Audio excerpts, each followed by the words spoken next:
Telangana CM Revanth Reddy విదేశీ పర్యటనకు సిద్ధమయ్యారు. ఇప్పటికే ఢిల్లీ వెళ్లిన ఆయన ఇవాళ రాత్రి అక్కడి నుంచి నేరుగా లండన్ వెళ్లబోతున్నారు.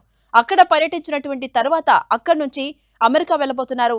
ప్రపంచ స్థాయి విద్యా ప్రమాణాలను రాష్ట్రానికి తీసుకురావడం, అంతర్జాతీయంగా తెలంగాణ యువతలో నైపుణ్యాలను పెంపొందించడం, క్రీడల్లో తెలంగాణను అంతర్జాతీయ గుర్తింపునకు సాధించడం లక్ష్యంగా ఈ నెల 30 వరకు కూడా అమెరికా పర్యటన సాగబోతోంది.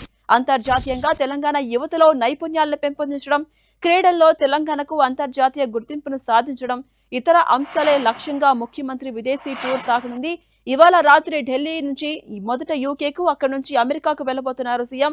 సీఎం వెంట మాజీ సీఎస్, సీఎం సలహాదారు కె రామకృష్ణారావు, ఇతర అధికారులు కూడా వెళ్లబోతున్నారు. ఆయా దేశాల్లోని ప్రపంచ ప్రఖ్యాత విశ్వవిద్యాలయాలను, క్రీడా సంస్థలను, నైపుణ్య కేంద్రాలను ముఖ్యమంత్రి స్వయంగా సందర్శిస్తారు. సంబంధించిన అధికారులు, నిపుణులతో సమావేశమవుతారు.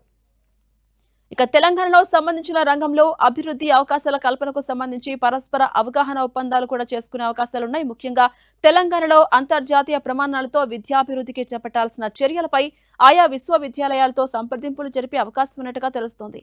ఇక ఇప్పటికే పలు విశ్వవిద్యాలయాలు తెలంగాణలో తమ క్యాంపస్లను నెలకొల్పేందుకు సంసిద్ధం వ్యక్తం చేసిన నేపథ్యంలో మరిన్ని పేరొందినటువంటి యూనివర్సిటీస్ కు కూడా రాష్ట్రానికి ఆహ్వానించే అవకాశాలున్నాయి. ఇక ఈ టూర్లో క్రీడాభివృద్ధికి రాష్ట్రంలో అమలు చేయాల్సిన అంశాలను కూడా యూకే, అమెరికా పర్యటనలో ప్రత్యేకంగా పరిగణలోకి తీసుకోబోతున్నారు. ముఖ్యమంత్రి రేవంత్ రెడ్డి లండన్, అమెరికా పర్యటన నేపథ్యంలో రేపు సాయంత్రం 6 గంటలకు లండన్లో జరిగే ఎంఐఎం ఎమ్మెల్యే కూతురు వివాహ వేడుకలకు సీఎం కుటుంబ సభ్యులతో కలిసి హాజరు కాబోతున్నారు. ఈ నెల 24 వరకు సీఎం రేవంత్ రెడ్డి కుటుంబ సభ్యులతో కలిసి లండన్లోనే ఉంటారు.